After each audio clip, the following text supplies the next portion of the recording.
Hi అండి, welcome back to my channel. So Ugadi special నేతి బొబ్బట్లను ఎప్పుడు మైదా పిండితో కాకుండా గోధుమ పిండితో ట్రై చేయండి. చాలా హెల్దీ, సో చాలా టేస్టీగా ఇంకా సాఫ్ట్గా వస్తాయి. దీనికోసం ముందుగా టీ గ్లాస్తో 2 గ్లాసెస్ శనగపప్పు తీసుకొని బాగా కడిగేసుకొని దీంట్లో 2 పెద్ద గ్లాస్ అంత వాటర్ వేసుకొని దీన్ని 6 విజిల్స్ వచ్చేంత వరకు కుక్ చేసుకోవాలి. దాన్ని పక్కకు పెట్టేసుకొని దీంట్లో ఒక 1/2 kg బెల్లాన్ని అయితే తురిమి వేసుకోవాలి.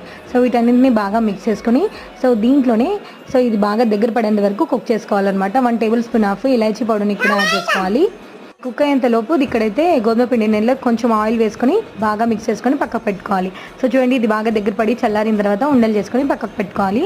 ఇప్పుడు ముందుగా చపాతీలాగా చేసుకొని దీంట్లో ఒక ఉండ పెట్టుకొని ఈ విధంగా మెల్లగా చేసుకుంటే ఎంతో టేస్టీగా ఉండే బొబ్బట్లు అనేవి రెడీ అయిపోతాయండి. సో దీన్ని పాన్ పైన 2 సైడ్స్ మంచిగా ఘీ వేసుకుంటూ రోస్ట్ చేసుకోవాలి. ఘీ లేదా ఆయిల్ వేసుకోవచ్చు అండి. నేనైతే ఇక్కడ ఘీతో రోస్ట్ చేస్తున్నాను. సో అన్నిటినీ ఈ విధంగా ఫ్రై చేసుకొని ఒక బౌల్లో తీసుకుంటే ఎంతో టేస్టీగా ఉండే నేతి బొబ్బట్లు అనేవి రెడీ అయిపోయాయి. వీడియో